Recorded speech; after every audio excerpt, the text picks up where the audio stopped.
تو الحمدللہ اللہ کا بڑا احسان ہے کہ اس نے ہم سے یہ کام لیا. اچھا، آپ کہتے ہو کہ آپ کی جو پارٹی ہے، آپ کہتے ہو حقیقی جمہوریت کو اس اصل روح کے ساتھ عمل کرانا ہے، تو اس پہ کیا کس طریقے سے کرائیں گے؟ کیونکہ اس سے پہلے بھی بہت بڑی پارٹیاں ہیں تو جمہوریت کو درست تو نہیں کر پائیں، اور اگر آپ درست کرنے جا رہے ہیں تو کس طریقے سے کریں گے آپ؟ دیکھیے کیا نظریہ ہوگا آپ کا؟ دیکھیے سب سے پہلے ہماری جو کوشش ہے وہ لوگوں کو حقیقی اصلی جمہوریت جو ہے اس کے معنی سمجھانا، اس کے جمہوریت کس چیز کو کہتے ہیں. یہ جو ہمارے ملک میں آج جو ہے لوٹ کھسوٹ کا بازار جو گرم ہے، اور لوگ سمجھتے ہیں کہ جی وہ اگر ان سے اکاؤنٹیبلٹی کی بات کریں تو جمہوریت خطرے میں. یہ جمہوریت نہیں ہے. ہم اس جمہوریت کی بات کرتے ہیں کہ جب حضرت عمر فاروق رضی اللہ تعالیٰ عنہ سے سوال کیا جا سکتا ہے. تو آج ہم ایک چھوٹے سے MP سے سوال کریں تو جمہوریت خطرے میں پڑ جاتی ہے. ہم اس جمہوریت کی بات کرنا چاہتے ہیں. تو MP MLA تو سامنے ہی نہیں آتا، تو وہ جمہوریت کیا بتائیں گے؟ بس ہم اسی سسٹم کے خلاف ہیں. سسٹم کے خلاف تو ہے، تو ان کے متعلق کوئی سسٹم تو سوچا ہوگا نا آپ نے؟ جی بالکل. عوام کو بتانے کے لیے کوئی آگاہی تو مہم شروع کی ہوگی؟ جی بالکل. ہم نے اس حوالے سے جو ہے وہ باقاعدہ جو ہے رابطہ مہم شروع کی بھی ہے. ہمارا سب سے پہلی ہماری کوشش جو ہے وہ یہ ہے کہ ہم لوگوں کو موٹیویٹ کریں. ہم لوگوں کا جو مائنڈ سیٹ دیکھیں، ایک چیز اگر ایک کسی باؤل کے اندر ایک پانی رکھا ہوا ہے تو آپ اس کے اندر کوئی دوسری شے نہیں ڈال سکتے. تو ہم پہلے اس چیز کو نکالنا چاہتے ہیں، پھر لوگوں کو جن وجوہات کی بنا پہ آج ہماری جو نسلوں کا مستقبل داؤ پہ لگا ہوا ہے، اور جس طرح سے جو ایک جھوٹی جمہوریت کو ایک لبادہ پہنا کے عوام کے سامنے پیش کیا جاتا ہے، ہم لوگوں کے ذہنوں سے وہ چیز نکال کر ہم لوگوں کو اصل چیز جو ہے اصل جمہوریت سمجھانا چاہتے ہیں. طارق صاحب، آپ ایک ملیر کے علاقے سے ہیں، ماڈل کالونی. اتنا بڑا ملیر کا جو علاقہ ہے، یہاں پر گندگی کے ڈھیر ہیں، سڑکیں ٹوٹ پھوٹ کا شکار ہیں، آئے دن مختلف وبا پیدا کی ہے. تو ایک آپ نے تحریک بنائی ہے، تو اس تحریک کے ذریعے آپ نے کبھی سوچا کہ ان MP MLA اعلیٰ افسران سے بات کر کے یہاں کے مسائل کو آگاہ کیا جائے؟ تو کبھی اس سلسلے میں کسی بڑی اعلیٰ افسران سے رابطہ ہوا؟ جی الحمدللہ. اس حوالے سے ہماری جو ہے وہ مختلف ڈپارٹمنٹ سے جو ہے وہ ہماری جو مرکزی کمیٹی ہے ان کے وہ باقاعدہ میٹنگز کرتے ہیں، ملاقات کرتے ہیں. اور اس حوالے سے آپ کو یقیناً شاید حیرانگی ہوگی کہ شاید پاکستان میں آج تک کسی بھی تنظیم نے تنظیمی انداز میں جو یہ معاملات عوامی ایشوز ہیں، ہم اس کو باقاعدہ جو ہے وہ اپنی معزز عدالتوں میں لے کے جا رہے ہیں. جس طرح سے آپ کا ایک A21 کا پانی کا ہمارا یہ ایشو ہے، اور دوسرا ملیر میں آپ نے دیکھا ہوگا کہ مصطفیٰ کمال صاحب جب میئر ہوتے تھے تو انہوں نے پانی کی ایک لائن ڈالی تھی جو اربوں روپے کا ایک منصوبہ تھا.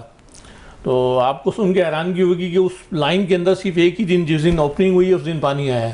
ایک دن جس دن اوپننگ، اس کے بعد پانی نہیں آیا. تو پھر ملیر کی علاقے کے عوام جو ہے تو کیوں نہیں کھڑی ہوئی؟ کیا وجہ تھی؟ دیکھیں، میں نے آپ سے کہا نا کہ اصل چیز یہ کہ یہ جو ہمارا جو سب سے بڑا المیہ یہ ہے کہ ہم ایز اے پاکستانی قوم جو ہے وہ تقسیم ہو گئے. تو لوگ احتجاج کرتے ہیں مختلف گروپوں میں، مختلف اس میں.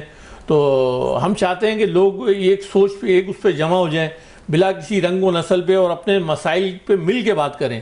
نہ کہ کوئی اردو بولنے والا مہاجر جائے کہ جی ہمارا یہ مسئلہ ہے، سندھی بولنے والا سندھی جائے، پشتو بولنے والا پشتو جائے. نہیں، ہمیں ان تمام قومیتوں کو ایک پلیٹ فارم پہ جمع کر کے پھر مسائل پہ ہم آواز اٹھانا چاہتے ہیں. طارق صاحب، اتنی بڑی جدوجہد کے لیے تو آپ کو بڑی مشکلات کا سامنا ہوگا، پھر تو آپ کیا کریں گے؟ دیکھیں، ہر مشکل کے ساتھ آسانی ہوتی ہے.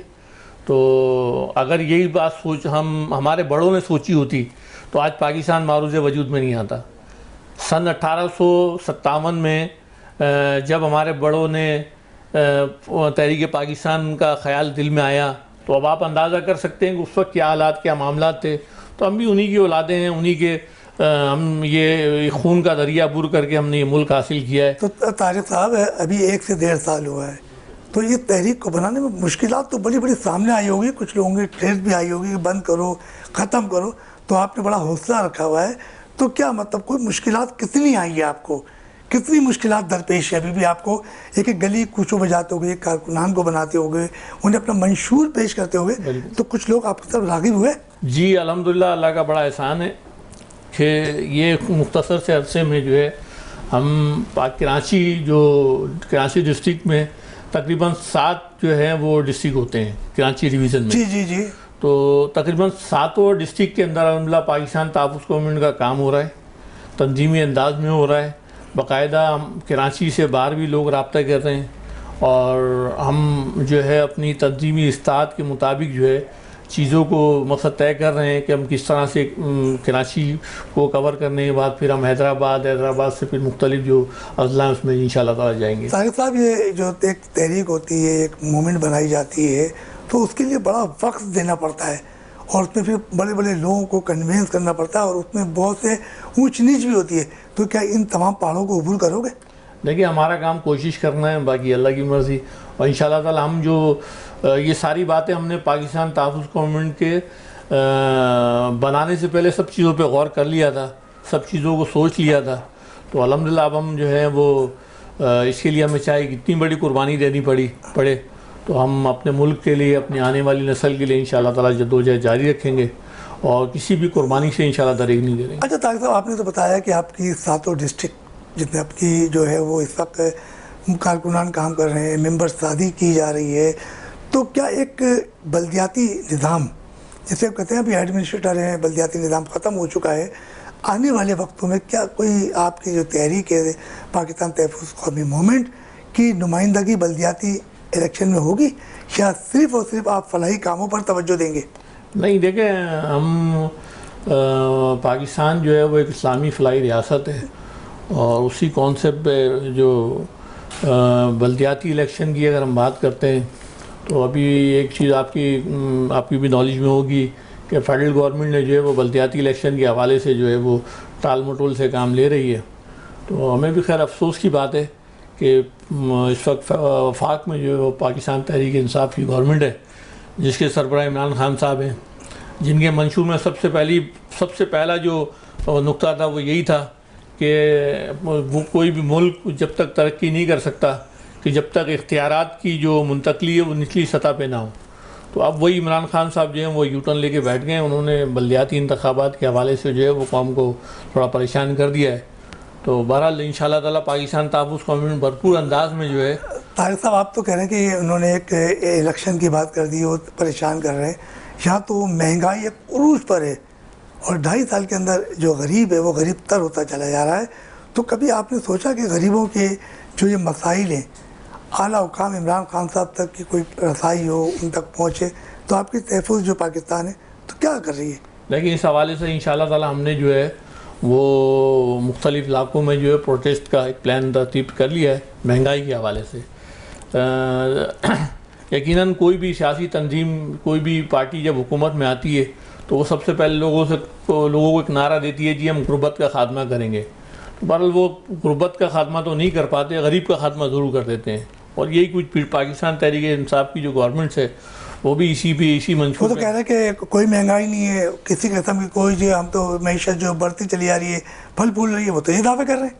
جی ہاں، المیہ یہی ہے نا، ہمارے ملک میں جو لوگوں کو تعلیم سے دور رکھتے ہیں اس کی وجہ یہی ہے کہ رکھنے کا، تعلیم سے دور رکھنے کا مقصد یہی ہوتا ہے کہ لوگ اصل جو اعداد و شمار ہوتے ہیں، جو یہ سارے معاملات ہوتے ہیں، جو ان کے گورکھ دھندے ہوتے ہیں الفاظ کے ہیر پیر، تو وہ اس کو نہیں سمجھ سکتے عوام کو. یہ عوام کو جو ہے اعداد و شمار کے حساب سے بتاتے ہیں، جی ہم نے ملک کو اتنی ترقی دے دی، اتنی، یہ سب کچھ.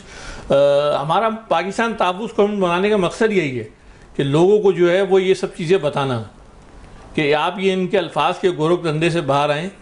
غربت کا خاتمہ جو ہے وہ یہ نہیں کریں گے کیونکہ ان کو تو اندازہ ہی نہیں ہے. ابھی جیسے بلاول بھٹو صاحب ایک جلسے میں تقریر کر رہے تھے، میں نے دیکھا تو وہ بتا رہے تھے کہ جی انڈے جو ہیں وہ پتہ نہیں 200 روپے کلو ملتے ہیں. تو اب یہ ہمارے جب لیڈروں کا حال ہوگا جن لوگوں کو پتہ ہی نہیں ہوگا، 200 روپے کلو ملتے ہیں. جی، تو جن لوگوں کو یہ اندازہ ہی نہیں ہوگا کہ کون سی چیز کیا ہے تو یقیناً وہ عوام کے لیے نہیں سوچ سکتے. اچھا، آپ یہ کہتے ہیں کہ آپ جو تحریک ہے، کہتے ہیں ملک بھر میں جو میرٹ کے نفاذ کے لیے آپ جدوجہد جاری رکھیں، تو میرٹ کے نظام کے لیے کس طریقے سے جدوجہد کریں گے؟ آپ کیا پلان بنایا آپ نے؟ دیکھیے، میرٹ کے لیے جو ہے کوئی بھی ملک، کوئی قومیں وہ جب تک ترقی نہیں کر سکتی کہ جب تک اپنے اندر میرٹ سسٹم کو لاگو نہیں کرتی.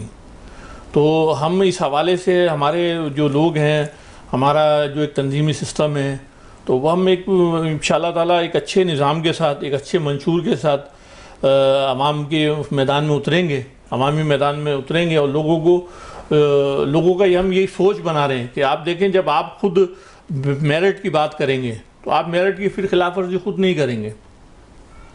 تو جب لوگوں کا اپنا ایک ذہن بن جائے گا کہ جی ہم نے میرٹ پہ بات کرنی ہے, میرٹ پہ کام کرنا ہے, تو یقیناً اور پھر ہم سسٹم جو دیں گے تو اس میں زیرو ٹالرنس والی بات ہوگی کہ جو بھی شخص ہوگا جس جگہ پہ بھی جس شعبہ زندگی میں ہوگا انشاءاللہ میرٹ پہ بات ہوگی تو یہ ملک ترقی کرے گا, لوگ ترقی کریں گے. اچھا طاہر صاحب یہ بتائیے گا, چلے آپ تو مہنگائی کی بھی بات کر رہے ہیں, تو بجلی کے بلوں میں مسلسل اضافہ ہو رہا ہے, تو کیا آپ کوئی کے الیکٹرک کے خلاف بھی کوئی احتجاجی تحریک کرنے کے موڈ میں ہیں؟ جی کیا ان سے ملاقات کر کے غریبوں کو, جو آج کل جو بلوں کا سب سے زیادہ مسئلہ ہے, گیس گھروں میں نہیں آ رہی ہے, تو آپ کی تحریک نے کچھ ان سے بھی ذرا جنگ کرنے کی کوئی کوشش کی؟ جی ہم نے الحمدللہ کے الیکٹرک کے خلاف ایک بہت بڑا پروٹیسٹ بھی کیا, اور آپ کو سن کے حیرانگی ہوگی کہ ہم نے جو یہ کنزیومر کورٹس ہوتی ہے, کنزیومر کورٹس کے اندر کے الیکٹرک کے خلاف ہم نے 12 سوٹ فائل کیے ہیں. اچھا فیس بھی کیا آپ نے؟ جی جی. تو اسے کیا جواب ملا؟ بس اس پہ لڑ رہے ہیں انشاءاللہ تعالیٰ. مطلب آپ صرف فائٹ کر رہے ہیں کورٹ میں, تو کورٹ میں تو وہ اسٹے لے لیں گے؟ نہیں اسٹے بس عوام کو تو اویئرنیس ہوگی نا. دیکھیں کامیابی ناکامی یہ ہمارا مقصد نہیں ہے. ہمارا مقصد ہم اپنے حصے کا کام کرنا چاہتے ہیں, کوشش کرنا ہمارا مقصد ہے. ہم نے لوگوں کو اویئر کیا, لوگوں کو تیار کیا, ہم کنزیومر کورٹس کے اندر گئے. اب انشاءاللہ تعالیٰ جب ہماری نیت اچھی ہے, نیت صاف ہے, تو اللہ بہتر کرے گا انشاءاللہ تعالیٰ. آپ بھی بہتر سمجھ سکتے ہیں. دیکھیں کے الیکٹرک ایک مافیا ہے, اور اس مافیا کے اندر کون کون لوگ شامل ہیں یہ میڈیا سے ڈھکے چھپے نہیں ہیں. اچھا یہ بتائیے طاہر صاحب کہ آپ نے تو بات کی, ہم چلتے ہیں تعلیم کے نظام کے لیے. آپ نے مہنگائی کی بات کر لی, تو تعلیمی نظام آپ کس طریقے سے درست کریں گے؟ تعلیم کے اندر تو بڑے گھپلے ہیں. کورونا وائرس کے دوران اسکول بند رہے, آپ نے آن لائن تعلیم شروع کر دی, ایک بچہ جو ہے وہ منفی سرگرمیوں میں داخل ہو گیا, تو آپ نے تعلیم کے شعبے کے لیے کیا آپ نے اقدامات کیے ہوئے ہیں؟ دیکھیں سب سے پہلے تو میں آپ کو ایک بات ہوں, ہمارے ملک کا المیہ یہ ہے کہ اب تعلیم جو ہے وہ ہمارے ایک پروفیشنل بن کے رہ گئی ہے, ایک بزنس, جسٹ لائک ایک ایسا بزنس کہ جس میں کم انویسٹمنٹ پروفٹ زیادہ. تو ہم پی ٹی آئی کا ایک وہ عمران خان صاحب ایک بات کہتے تھے کہ جی ایک نظام پورے ملک کے اندر جو ہے وہ ایک تعلیمی نظام ہو, تو ہم اس کی بھی حمایت کرتے ہیں, اور ہم اسی سوچ پہ ہیں کہ پورے ملک کے اندر یہ نہیں کہ جناب یہ سرکاری اسکول, یہ جو ہے پرائیویٹ اسکول, یہ اس کیٹیگری کا اسکول, یہ لیول نہیں. ایک ہی تعلیمی نصاب ہو پورے ملک کے اندر, اور ایک ہی تعلیمی سسٹم ہو, ایک ہی تعلیمی نظام ہو, اور یہ پورے ملک کے تمام جتنے بھی ہماری جو آنے والی نسل ہے وہ ایک ہی سلیبس پڑھ کر آگے بڑھیں. مگر طاہر صاحب یہ دیکھا کہ پنجاب میں سلیبس کچھ اور ہے, سندھ میں کچھ اور ہے, کراچی میں کچھ اور ہے, تو یہ تمام صورتحال تو تعلیمی نظام تو بگڑا ہوا ہے. تو اس کے درست کرنے کے لیے کیا کیا اقدامات ہونے چاہیے؟ آپ حکومت کو کیا پیغام دینا چاہ رہے ہیں؟ دیکھیں ہم حکومت کو تو یہی پیغام دینا چاہتے ہیں کہ وہ جو انہوں نے وعدے کیے تھے اور جو چیزیں ان کے منشور میں شامل ہیں وہ اس پہ عمل کر لیں تو یقیناً بہت بہتری ہو جائے گی. اور اگر نہیں کرتے تو کیا کریں گے؟ نہیں کرتے تو ہم تو لوگوں کو پیغام دینے کے لیے نکل ہی آئیں انشاءاللہ تعالیٰ. جب اللہ نے چاہا, اللہ تعالیٰ ہمیں اس چیز کی طاقت, اس چیز کا اختیار دے گا, تو ہم نیک نیتی کے ساتھ, ظاہر ہے ہماری نسلوں کا مستقبل اس تعلیم سے وابستہ ہے, اور وہی قومیں ترقی کرتی ہیں جن کے اندر تعلیمی وہ ہوتی ہے. مگر ہمارے المیہ یہ ہے کہ ہمارے جو ملک کی بیوروکریسی ہو, ملک کے جتنے بھی سیاستدان ہوں, ان کے بچے تو اس ملک میں پڑھتے ہی نہیں نہ یہ اس ملک میں رہتے ہیں, وہ تو بیرون ملک جا کے پڑھتے ہیں. جی بالکل. اسی وجہ سے جو ہے وہ اس ملک کی تعلیمی نظام انہیں تو یہ نہیں پتا کہ پیلا اسکول کیا ہوتا ہے. بالکل ایسا ہی ہے. تو ان کو بتانا چاہ رہے ہیں کہ پہلے اسکول میں پڑھے بچوں کی تعلیم کیا ہوتی ہے. آپ تعلیم کے ذریعے یہ پیغام دے رہے ہیں. ہم ان کو مقصد یہ بتانا چاہتے ہیں کہ دیکھیں جو تعلیم کے لیے وعدے آپ نے عمران خان صاحب نے کیے تھے, اگر وہ اس کو بھی پورا کرتے ہیں. انہوں نے تو بہت وعدے کیے ہیں, کس وعدے کو پورا کروائیں گے آپ؟ بس ہم ان کو یاد دلوا رہے ہیں, باقی ہم خالی یاد دلوانے والی بات نہیں کر رہے, ہم اس کے لیے لوگوں کو موٹیویٹ کر رہے ہیں. ہم لوگوں کو بتانا چاہتے ہیں کہ دیکھیں اس ملک کے اندر کس طرح سے آپ کا استحصال کیا گیا ہے, چاہے وہ تعلیم کی صورت میں ہوں, چاہے روزگار کی صورت میں ہوں, چاہے وہ صحت کے شعبے میں ہوں, چاہے کسی بھی شعبے میں ہوں, آپ اس کو نظر دوڑائیں تو آپ کو اندازہ ہوگا کہ اس پاکستانی قوم کو کس طرح سے بیوقوف بنایا گیا ہے. مگر وہ تو کہتے ہیں میں نیا پاکستان بنا رہا ہوں, تو یہ کیا نیا پاکستان ہے؟ اس کے اوپر تو روشنی ڈالے کچھ کہ نیا پاکستان کون سا ہوگا, قائد اعظم محمد علی جناح والا پاکستان یا کوئی نیا پاکستان دوسرا ہوگا؟ اب دیکھیں اب تو لوگ یہ باتیں کرنے لگے کہ عمران خان صاحب اب ہمیں پرانا پاکستان واپسی لوٹا دیں, آپ کی مہربانی ہوگی. تو اب انہیں خود سوچنا چاہیے کہ یہ جو نعرہ انہوں نے دیا تھا کہ یہ نیا پاکستان, تو جو عوام نے ان کو انہوں نے تبدیلی کا بھی نعرہ لگایا تھا. جی ہاں، وہ تبدیلی اب آپ کے سامنے ہے. ہم تو اکثر لوگوں سے سوال کرتے ہیں کہ آپ کو تبدیلی کیسی لگی، تو کیا کہتی ہے وہ؟ تو وہ بس عوام یہ ہے کہ وہ کہتے ہیں کہ جی ہم تو اللہ سے توبہ کر رہے ہیں بس. توبہ کر رہے ہیں؟ جی جی تو آپ ان کو کوئی وظیفہ دیں نا. نہیں، ہم نے وظیفہ دیا ان کو پاکستان تحفظ گورنمنٹ کا کہ یہ ایک ایسا وظیفہ ہے، اگر آپ اس پہ عمل کریں گے تو انشاءاللہ تعالیٰ آپ کی جو آپ کا خود کا بھی اور اس ملک کا اور ہماری آنے والی نسلوں کا مستقبل اسی میں ہی ہے. چاہے وہ پاکستان تحفظ گورنمنٹ کا پلیٹ فارم ہو یا ادروائز کوئی اور تنظیم بھی ہو، جو اس نظریے کو کہ جو آپ کا قومی یکجہتی کی بات کرے، لسانیت کے خاتمے کی بات کرے، فرقہ واریت کے خاتمے کی بات کرے، وہ چاہے وہ کوئی بھی تنظیم ہو، تو پاکستان تحفظ گورنمنٹ بھی اس کے ساتھ ہے. اور پاکستان تحفظ گورنمنٹ ان کو یہی پیغام دیتی ہے کہ اب آپ ان تمام چیزوں سے دیکھیں. ایک طرف جو ہے وہ ہمیں مختلف لسانیت کی بنیاد پہ لڑوایا گیا. لڑنے والوں کا آپ لیونگ اسٹینڈرڈ دیکھ لیں اور لڑنے والوں کا لیونگ اسٹینڈرڈ دیکھ لیں. کل تک یہ لوگ ایک دوسرے سے لڑتے ہیں اور لوگوں کو نچلی سطح پہ لوگوں کو لڑواتے ہیں، اور پھر بعد میں جو ہے وہ کولیشن گورنمنٹ کے یہ عوام کے وسیع تر مفاد میں ہم نے جو ایک سیاسی یہ اتحاد کر رہے ہیں اور مل کے گورنمنٹ بنائیں گے. تو اب عوام کو بھی یہ باتیں سمجھ جانی چاہیے. مگر 2.5 سال کا عرصہ ہو گیا، ہمارا بلدیاتی نظام ٹوٹ پھوٹ کا شکار ہو گیا. میرا کراچی صاحب تھے، ان کے پاس سابق جو میئر تھے میرا وسیم اختر صاحب، ان کو جو ہے کسی قسم کے اختیارات نہیں دیے گئے. وہ روتے رہتے تھے کہ میرے پاس اختیارات نہیں ہے، سڑکیں ٹوٹ پھوٹ کے مینجمنٹ کچرا پڑا ہوا ہے. تو ایک پیپلز پارٹی کی حکومت ہے سندھ کے اندر، کراچی میں بھی ہے. تو کیا انہوں نے کوئی کراچی کی بھلائی کے لیے کام کیا ہے، سندھ کی بھلائی کے لیے یا عوام کی بھلائی کے لیے وہ کچھ کام کر رہے ہیں؟ ہم عمران خان صاحب کو تو بولے جا رہے ہیں، تو سندھ حکومت بھی تو ہے، تو اس کا کیا کام ہے؟ دیکھیں، کراچی کے حوالے سے بالخصوص جو ہے وہ جو اس وقت ابتر صورتحال ہے، یقیناً وہ کسی سے بھی ڈھکی چھپی نہیں ہے. اس کی بہت ساری وجوہات ہیں. جو ایک سیاسی ایک لڑائی جس کا شکار کراچی شہر ہمیشہ سے رہا ہے. تو بہرحال ہم تو خیر پورے ملک کی بات کرتے ہیں. کراچی سے کشمور تک جو حال پیپلز پارٹی نے اس صوبے کا کیا ہے تو وہ یقیناً سب کے سامنے ہے. تو ہم المیہ یہ ہے کہ کراچی شہر میں وہ لوگ حکومت کرتے ہیں کہ جو یہاں سے ووٹ ہی نہیں لیتے، جو کہ ووٹ جو ہیں وہ دوسری جگہ سے منتخب ہو کے اور پھر کراچی شہر میں آتے ہیں. تو بہرحال یہ ایک بہت بڑا ایک وہ لڑائی ہے یہ کہ کراچی جو کہ اس وقت پاکستان کو چلانے والا ایک شہر ہے. تو بڑا دکھ ہوتا ہے کہ ایک انٹرنیشنل شہر اور جس شہر کے لوگ پڑھے لکھے لوگ آج ہمارے شہر کراچی کے اندر ٹرانسپورٹ کی ایک بدترین صورتحال ہے. لوگ بسوں کی چھتوں پہ سفر کرتے ہیں، آئے دن حادثات کا شکار ہوتے ہیں. تو خیر اس کے علاوہ اور بھی بہت ساری چیزیں ہیں. آپ بزنس کمیونٹی کو آپ دیکھیں کہ وہ مختلف انداز سے ہراساں کی جاتی ہے. پہلے کے جو لوگ تھے وہ سیاسی انداز میں بزنس کمیونٹی کو تنگ کرتے تھے، اور اب جو ہے آپ کرنگ انڈسٹریل ایریا چلے جائیں، سائڈ ایریا چلے جائیں، وہاں مختلف گروپس ہیں کہ جو انڈسٹریز کو ڈسٹرب کرتے ہیں، پریشان کرتے ہیں. تو یہ بہت سارے معاملات ہیں. تو پاکستان پیپلز پارٹی تو دیکھیں وہ سنجیدہ ہے ہی نہیں کراچی کے معاملات کو لے کر. تو انشاءاللہ تعالیٰ اللہ بہتر کرے گا. ہمارے ساتھ طارق محمود صاحب سے بھی ہماری گفتگو کا سلسلہ جاری رہے گا، کیونکہ بڑی اچھی باتیں کر رہے ہیں. انہوں نے بہت سی باتیں بتائیں کہ پاکستان تحریک انصاف ہو یا پیپلز پارٹی ہو، ہمیں صرف اور صرف غریب عوام کے تحفظ چاہیے اور ان کے مقاصد کسی طریقے سے بھی حل کیے جائیں. چلتے میں ایک چھوٹے سے بریک کی طرف، وہ بریک سے واپس آئیں گے اور اپنی گفتگو کا سلسلہ جاری رکھیں گے.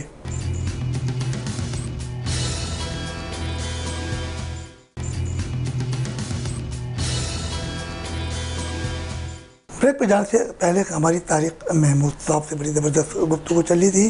پاکستان تحفظ قومی موومنٹ کا وجود تو آ چکا ہے اور بڑا زبردست کام کر رہے ہیں. انہوں نے بتایا کہ پیپلز پارٹی ہو یا تحریک انصاف ہو یا دیگر کوئی بھی پارٹی ہو، ہمیں تو غریب عوام کے لیے مہنگائی کا بوجھ ختم کروانا ہے، اور یقینی طور پر جب ایک ہو جائیں گے اور ایک یکجہتی ہوگی تو حکومت کوئی سی بھی ہو غریبوں کے تحفظ کے لیے یقینی طور پر وہ کام کرنے پر مجبور ہو جائے گی۔ اور آج ہم اسی حوالے سے بات کر رہے ہیں، میرٹ کی بھی بات ہو رہی ہے، اور یقینی طور پر کرونا وائرس بھی آیا، انہوں نے بڑی خدمت کی، کچھ باتیں ہوں گے دینی حوالے سے بھی، کیونکہ مذہبی جماعتیں بھی یہاں بہت ہیں اور وہ بھی کام کر رہی ہیں۔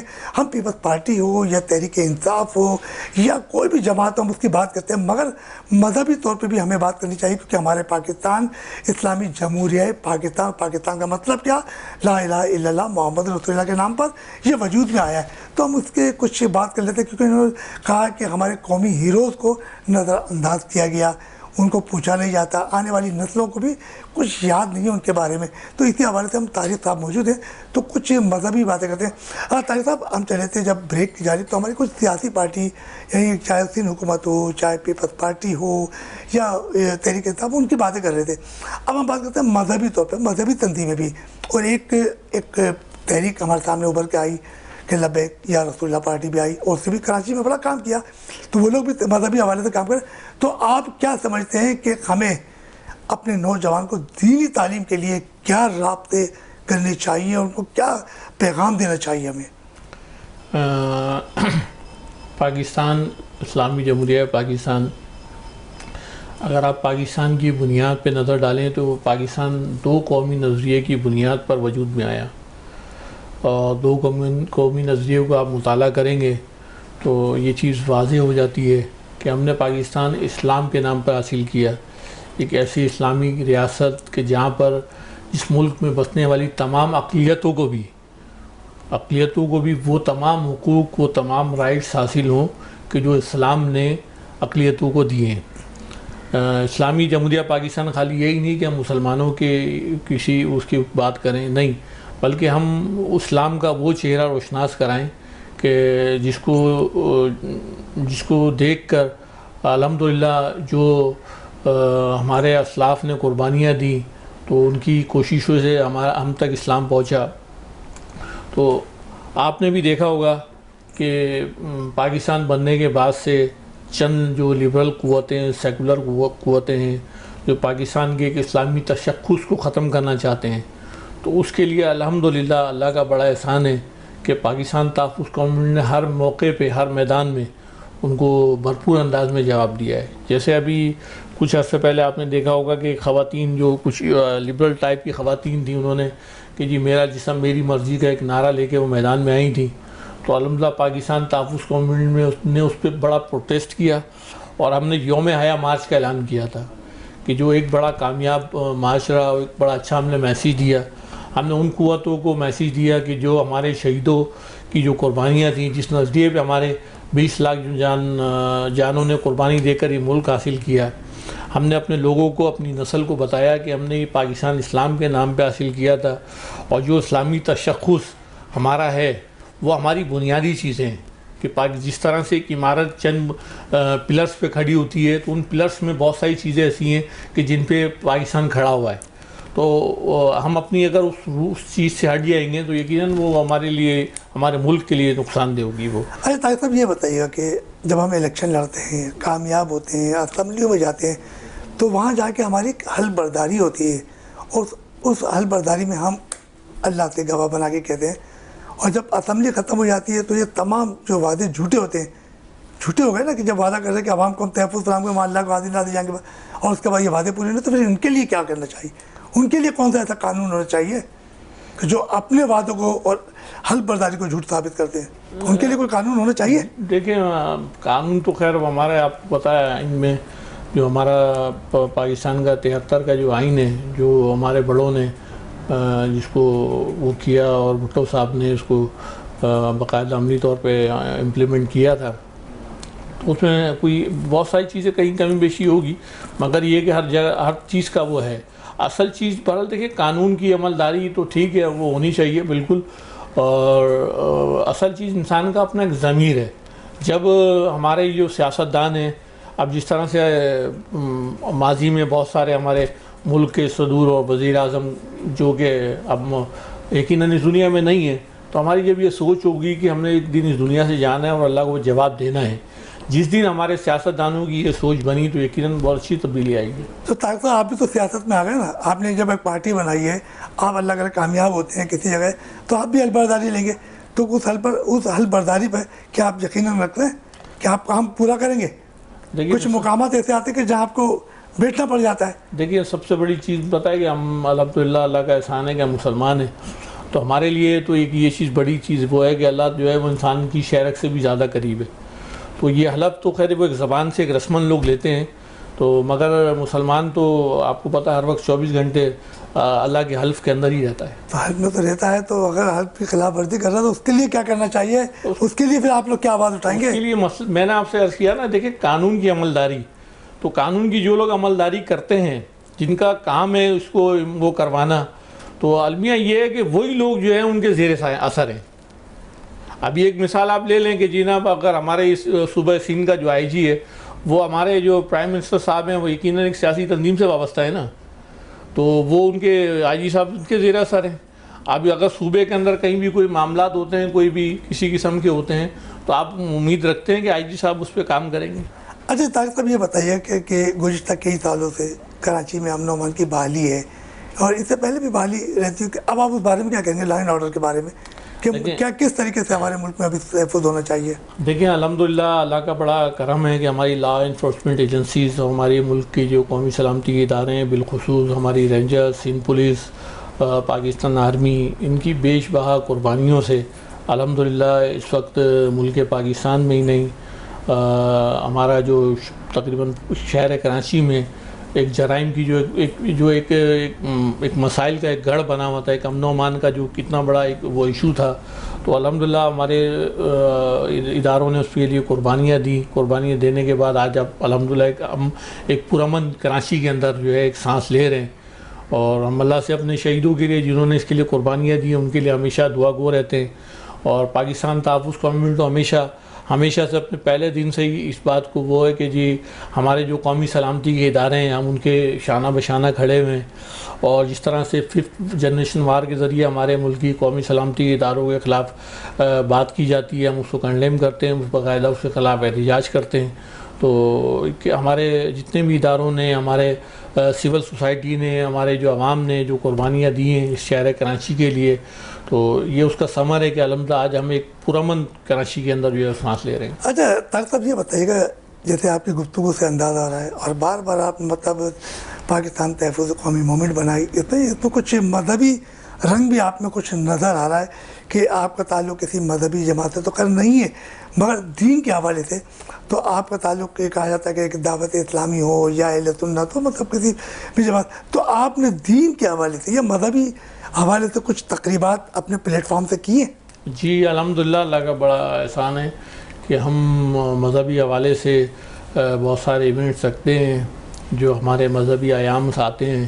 اس میں ہم لوگوں کو اپنے ان بزرگان دین کی جو تعلیمات ہیں اس سے روشناس کرانے کے لیے باقاعدہ پروگرام رکھتے ہیں کہ ہمارے ان بزرگان دین کا کیا کردار رہا, کیا طرز عمل رہا, کس طرح انہوں نے اللہ اور اس کے رسول کے دین کی خدمت کی. تو اسی کا اور دیکھیں آپ سیاست سے نا بھئی, آپ اس چیز کو اگر یہ معنی میں لیں کہ جی سیاست و اسلام, دیکھیں جن لوگوں نے دین سے سیاست کو الگ کیا, آج آپ کے سامنے اس ملک کا حال ہے کہ بعض لوگ ابھی جیسے یہ آپ کا PS 88 پہ ہم نے تحریک لبیک کی حمایت کی تھی, تو ہمیں بہت سارے دوستوں نے, بہت سارے لوگوں نے دوسرے نمبر پہ آئیے. جی ہمیں بہت سارے لوگوں نے کہا کہ جی آپ نے تحریک لبیک کی حمایت کی اور اس کا جو ہے وہ سیاست کا دین سے کیا تعلق ہے, تو اس طرح کی مختلف لوگوں نے کمنٹس دیے. تو ہم نے ان کو یہ بتایا کہ جس دن آپ لوگ اس چیز کو سمجھ گئے اور یہ آپ کے ذہن میں آ گیا کہ ہم نے اس پاکستانی قوم نے جب سے اس کو سیاست اور دین کو یہ الگ الگ کیا ہے, تو آج آپ کے سامنے دیکھ لیں سیاسی لوگوں کا ایک کردار ہوتا تھا, اپنے وہ کردار سے شناخت کرتے تھے. تو میرے خیال سے مجھے بتانے کی ضرورت نہیں ہے کہ ہمارے سیاسی لوگوں کا کیا کردار ہے. تو آپ یہ سمجھتے ہیں کہ جیسے ربیع الاول آئی, رمضان المبارک ہے, تو اس میں آپ کی کیا ایکٹیویٹیز ہوتی ہے؟ دیکھیں رمضان المبارک میں تو ہمارا جو ٹوٹل جو وہ توجہ ہوتی ہے وہ ہوتی ہے کہ ہماری ایک اجناس تقسیم مہم ہوتی ہے, راشن تقسیم کی, اور جو غریب آبادیاں ہیں, جو ہمارے مسلمان بھائی جو عید سعید کی خوشیوں میں ہم انہیں اپنے ساتھ شامل کرنا چاہتے ہیں, تو اس میں ہم گفٹس وغیرہ تقسیم کرتے ہیں, فائنینشلی ان کی ہیلپ کرتے ہیں جو اللہ کی توفیق سے. تو اپنی مدد آپ کے تحت یا عوام کے کچھ مدد کے تحت؟ جی اس میں ہمارے اپنی مدد آپ کی ہوتی ہے, اور کچھ ہمارے جو احباب ہیں جو ہمیں فائنینشلی سپورٹ کرتے ہیں اس حوالے سے, تو ان کی مدد سے ہم اپنا جو ان کا دیا ہوا جو مال ہوتا ہے وہ مختلف لوگوں تک پہنچاتے ہیں. ربیع الاول میں 12 ربیع الاول کے حوالے سے ہم کچھ پروگرامات منعقد کرتے ہیں, اور مختلف ایریاز میں جو ہے وہ استقبالیہ کیمپس لگاتے ہیں وہاں پہ. اور پاکستان تحفظ کا موومنٹ جو ہے وہ اپنے آپ کو مذہب سے الگ نہیں سمجھتی.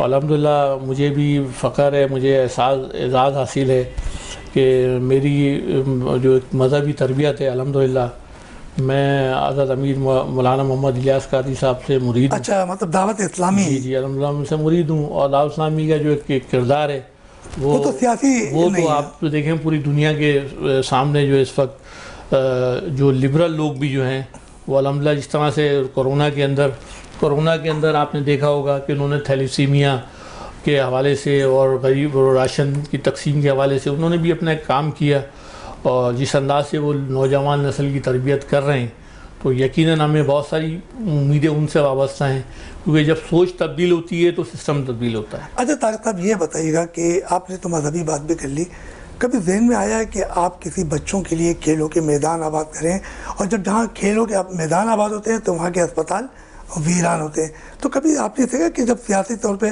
کھیلوں کی سرگرمیاں بھی ہوں تو اس بارے میں کبھی سوچ رکھی ہے آپ نے؟ جی الحمدللہ ہم نے یہ جو چند گراؤنڈ جو چائنا کٹنگ سے محفوظ رہ گئے ہیں اس کو پاکستان تحفظ گورنمنٹ مختلف ایونٹس کے ذریعے آباد کرتی ہے. ابھی ہم نے کورنگی نورانی بستی گراؤنڈ میں جو ہے وہ کرکٹ ٹورنامنٹس کا انعقاد کیا تھا, اس طرح لانڈی کے اندر ہم نے فٹ بال ٹورنامنٹس کا انعقاد کیا تھا, اور ابھی انشاءاللہ تعالی ہمارا جو ہے وہ کچھ ہاکی کے کچھ گروپس وغیرہ ہیں وہ ہم سے رابطے کر رہے ہیں. تو ہم مقصد لوگوں کے اندر ایک پازیٹیو سرگرمیاں ہم چاہتے ہیں کہ ہماری نوجوان نسل کہ جو موبائل چھوڑ کے بھی جو ہے نا تھوڑا سا باہر کھیلوں میں حصہ لیں, تو کوشش کر رہے ہیں انشاءاللہ تعالی. اچھا یہ بتائیے گا کہ کبھی آپ نے سوچا کہ بچوں کے لیے قرأت کے مقابلے ہوں اور حافظ القرآن بچے ہوں یا چھوٹے, تو ان قرأت کے مقابلے کے ذریعے جب بچے کوئل جیسی آوازوں میں جب قرأت کرتے ہیں تو وہ لوگ بھی راغب ہوں گے, تو کبھی سوچا کہ ان بچوں کے درمیان مقابلے کرا جائے؟ جی اس میں ہم خیر تنظیمی اس پہ تو ہم نے کوئی ابھی تک پروگرام نہیں رکھا, مگر یہ ضرور ہے کہ اس میں پاکستان تحفظ گورنمنٹ کے تعاون سے بہت سارے پروگرامات ہوئے ہیں اس حوالے سے, جو جن بچوں نے حفظ و ناظرہ کمپلیٹ کرتے ہیں ان کو ہم اپنی طرف سے جو بھی حسب ممکن ہوتا ہے وہ اس میں تعاون کرتے ہیں. اچھا مزید کیا منشور ہے آپ کے کہ پاکستان تحفظ قومی موومنٹ بنائے, تو اسے اور مزید کیا منشور ہے, کیا انعقاد آپ نے رکھیں گے؟ دیکھیں بات یہ ہے کہ اس وقت پوری دنیا کی جو طاقتیں ہیں ان کی نظریں آپ کو پتہ ہے پاکستان پر ہیں. دراصل پاکستان ہم جو سمجھتے ہیں اور ہم نے جو پڑھا ہے دیکھا ہے اپنے بزرگوں سے سنا ہے, پاکستان اگر آپ یہ کہیں کہ کوئی خطہ ہے زمین کا نام ہے تو ایسا نہیں ہے. پاکستان اللہ کے رازوں میں سے ایک راز ہے. پاکستان کا وجود جو ہے وہ یقیناً اللہ نے ایک مقصد کے لیے بنایا ہے. جب تک وہ مقصد حاصل نہیں کریں گے, دنیا کی بڑی بڑی طاقتیں کہ جو مختلف ادوار میں جناب وہ ڈیٹس متعین کرتے رہے کہ جی فلاں سن میں پاکستان ختم ہو جائے گا, فلاں سن میں پاکستان ختم ہو جائے گا, تو آپ دیکھ لیں کہ آج ان کا وجود خطرے میں. پاکستان بھلے ٹھیک ہے ہمارے اندر بہت ساری لڑائیاں ہیں, بہت ساری اس میں چیزوں میں ہم تقسیم ہو گئے ہیں, بہت سارے خرابیاں ہمارے اندر پیدا ہو گئی ہیں, مگر یہ اللہ کا بڑا کرم ہے, اللہ کا اس کے رسول کا کرم ہے کہ پاکستان آج بھی ایک طاقتور عظیم ملک کے طور پہ جانا پہچانا جاتا ہے. جس طرح سے ابھی آپ نے دیکھا ہوگا امن ٹیک کی جو ہماری جو وہ سیٹیں وہ ہوئیں اس میں تقریباً 45 ممالک کی نے شرکت کی. پھر ابھی ہماری جو راجستھان بارڈرز پہ جو ہماری پاک آرمی کی جو وہ چیزیں ہو رہی ہیں, تو یہ الحمدللہ اللہ کا احسان ہے. اور ہم تو لوگوں کو یہی بات بتانا چاہتے ہیں کہ دیکھیں پاکستان جو ہے وہ اللہ کے رازوں میں اس سے ایک راز ہے, اس نعمت کی قدر کریں. اگر آپ نے آزادی کی نعمت پوچھنی ہے, اس کی قدر پوچھنی ہے, تو آپ فلسطینی بھائیوں سے پوچھیں, اپنے کشمیری بھائیوں سے پوچھیں, تو آپ کو اندازہ ہوگا کہ آزادی کیا چیز ہے, آزادی کس نعمت کا نام ہے. اچھا یہ بتائیے کہ آپ نے بڑی زبردست باتیں کی ہیں, ہم چلتے ہیں تھوڑی سی بزنس کی طرف یعنی کاروباری طرف پہ. آپ نے دیکھا کہ کرونا کے دوران کئی کاروبار تباہ ہو گیا, تو کیا سمجھتے ہیں کہ حکومتی سطح پہ جو کاروبار تباہ ہوا, جو بیچارے بزنس مین یا چھوٹے چھوٹے تاجر تباہی کی طرف گئے, تو انہیں کوئی بلا سود قرضہ فراہم کرنا چاہیے تھا یا نہیں چاہیے, کیوں کاروبار کیسے چلا؟ آپ نے کوئی اس کے بارے میں آواز اٹھائی؟ جی دیکھیں, آپ جس وقت یہ کرونا کے معاملات ہوئے تو اس وقت وفاقی گورنمنٹ نے کچھ پیکیجز کا اعلان کیا, مگر وہ پیکیجز ایسے تھے کہ جیسے اونٹ کے منہ میں زیرہ دینے والی مثال. تو ہمیں بڑا مقصد دکھ کے ساتھ کہنا پڑتا ہے کہ ہمارے جو ملک کے جو بزنس مین, جو بزنس کمیونٹی ہے, اس کا حکومت پاکستان نے اس انداز سے ساتھ نہیں دیا کہ جس کے وہ حقدار ہیں. خاص طور پہ کراچی شہر میں, جہاں پہ ایک طرف تو بلدیاتی نظام کی وجہ سے جو حالات ہیں, جو معاملات ہیں, آپ اس وقت کسی بھی انڈسٹریل زون کے اندر چلے جائیں تو آپ کو دکھ ہوگا کہ جو شہر 70% ریونیو جنریٹ کرتا ہے اس کے انڈسٹریل ایریے کا ہی حال ہے. تو بہرحال اس پہ ہم نے الحمدللہ اس پہ آواز بھی بلند کی تھی. ہم نے دونوں سائڈ پہ, ایک تو بزنس کمیونٹیز کے لیے بھی آواز بلند کی تھی کہ حکومت ان کو جو ہے وہ ریلیف دے, ایک اچھے پیکیج کا اعلان کرے. دوسری طرف ہم نے مزدور طبقے کے لیے بھی باقاعدہ اس پہ کام کیا تھا, اور جو ہمارے اس وقت کے سعید غنی صاحب وہ غالباً وہ ہوتے تھے, تو ان سے ہم نے گزارشات بھی کی تھی, اور کہ بھئی ہمارا جو ورکر کا جو او بی آئی کا جو فنڈز ہوتا ہے تو اس میں اربوں روپے اس وقت پڑا ہوا ہے. وہ اربوں روپے آپ اس ٹائم پہ اگر مزدوروں کے کام نہیں آئے گا تو آپ اس کو کب یوٹیلائز کریں گے؟ تو اس پہ بہرحال یہ کہ انہوں نے 25 کروڑ روپے کا اعلان کیا تھا. اب مجھے نہیں پتا کہ وہ کس کو دیے نہیں دیے. اچھا طارق صاحب, یہ بتائیے گا کہ ہیلتھ کی بات کرتے ہیں ہم, اور ہیلتھ کے حوالے سے کہ ہمارے ملک کے اندر آپ نے دیکھا کہ کئی ہاسپٹل میں کئی مریض ہیں جن کے پاس دوائیں نہیں ہوتی ہیں, ہیلتھ کی سہولت فراہم نہیں ہوتی, تو کبھی آپ نے اس پہ بھی سوچا ہے؟ جی اس پہ ہم نے سوچا بھی ہے, اور اس پہ ہم نے لوگوں کو بتایا بھی ہے. جس طرح سے بھی آپ نے دیکھا ہوگا کیونکہ ہمارے ملک کے اندر جہاں بہت سارے بڑے بڑے ایشوز ہیں, تو یقیناً ہیلتھ بھی جو ہے ایک کسی بھی قوم کے لیے ایک صحت مند معاشرہ, ایک صحت مند افراد کی جو ایک اپنی ایک اہمیت ہوتی ہے. تو بہرحال ہمارے یہاں جہاں ہمارا ملک بہت سارے مسائل کا شکار ہے, تو صحت کے حوالے سے ہم یقیناً بہت پیچھے ہیں. تو چند جو ہاسپٹلس وغیرہ ہیں کراچی شہر کے اندر, تو اس پہ بھی تقریباً پورے پاکستان کا پریشر آتا ہے. تو آپ دیکھیں کہ اس میں صحت کے حوالے سے اس میں بھی یہی معاملہ چلتے ہیں. فیڈرل گورنمنٹ سندھ گورنمنٹ سے لڑتی ہے, سندھ گورنمنٹ فیڈرل گورنمنٹ سے لڑتی ہے. اربوں روپے کی دوائیاں جو ہیں وہ آپ دیکھیں کہ سکر کے قبرستانوں میں ملتی ہیں. تو یہ سب چیزیں ہیں انشاءاللہ تعالیٰ, اور ہم لوگوں کو یہی چیز بتانے کے لیے میدان میں آئے. نہیں دیکھیں, آپ نے یہ چیزیں بتانے کے لیے آئے, تو آپ کی تحریک کی طرف سے بھی تو کچھ اعلانات تو ہوں گے نا, یا کوئی آپ کو میڈیکل سینٹر بنانے کا کوئی اعلان ہوگا, یا کوئی ڈسپنسری بنائی ہوگی, کچھ تو کر رہے ہوں گے نا؟ ہمارے منشور میں ہمارے پڑھیں, اس میں ہے کہ ہم تمام جتنے بھی ڈسٹرکٹ, جتنے بھی اضلاع ہوں گے, اس کے اندر ایک اچھے ہیلتھ سینٹرز کا قیام جو کہ گورنمنٹ اور پرائیویٹ سیکٹر کے ساتھ مل کے, اور انشاءاللہ ہم بہت جلد جو ہے ایک باقاعدہ پاکستان تحفظ گورنمنٹ کے سمجھ لیں اس کے تحت ہی جو ہے وہ گارڈن کے اندر جو ہے ڈسپنسری انشاءاللہ تعالیٰ بہت جلد اوپن کر رہے ہیں.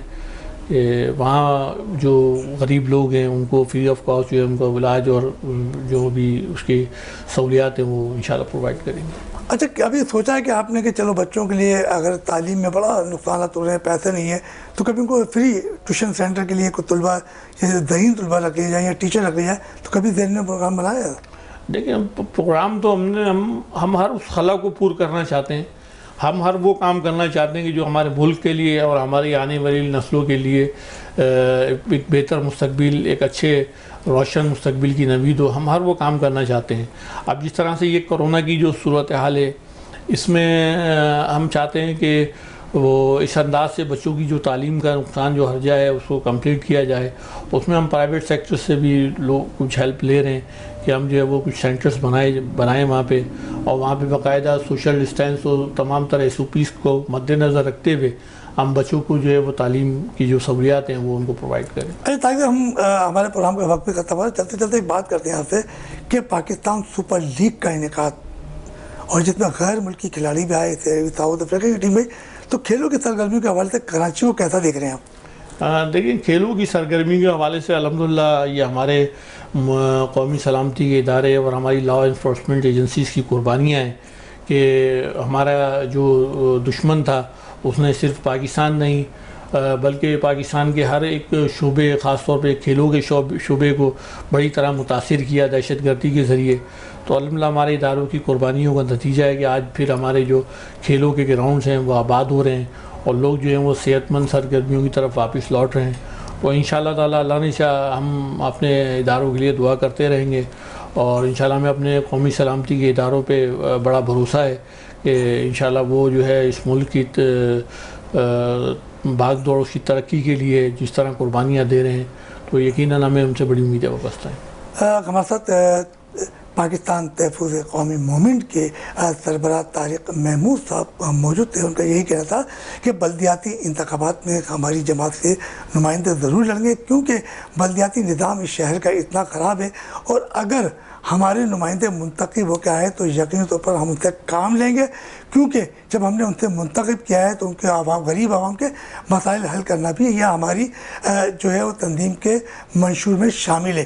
بلکہ انہوں نے یہ بھی کہا کہ ہماری جو فورسز ہے ان کا بھی ایک بڑا کارنامہ ہے کہ انہوں نے کراچی امن و امان کی بحالی میں بڑا اہم رول ادا کیا اور بلکہ پاکستان میں جو کھیلوں کی سرگرمیاں آباد ہوئی ہے اور جو کہا جاتا ہے کہ پاکستان جو ہے وہ امن و امان کے حوالے سے ایک بہتر ملک نہیں ہے مگر اب دنیا بھر کے یہاں کھلاڑی بھی آ رہے ہیں اور یہ ثابت کر رہے ہیں کہ پاکستان ایک پرامن ملک ہے. اور ان کا یہ بھی کہنا ہے کہ پاکستان تحفظ قومی موومنٹ کسی طریقے سے الیکشن کے ساتھ ساتھ جو ہے مذہبی ہو یا رمضان المبارک ہو کوئی بھی آفت ہوگی وہاں اپنی غریب عوام کے ساتھ کھڑی ہے.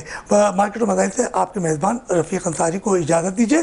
آئندہ ہم نئے مہمان کے ساتھ ایک بار پھر حاضر ہوں گے. اللہ حافظ.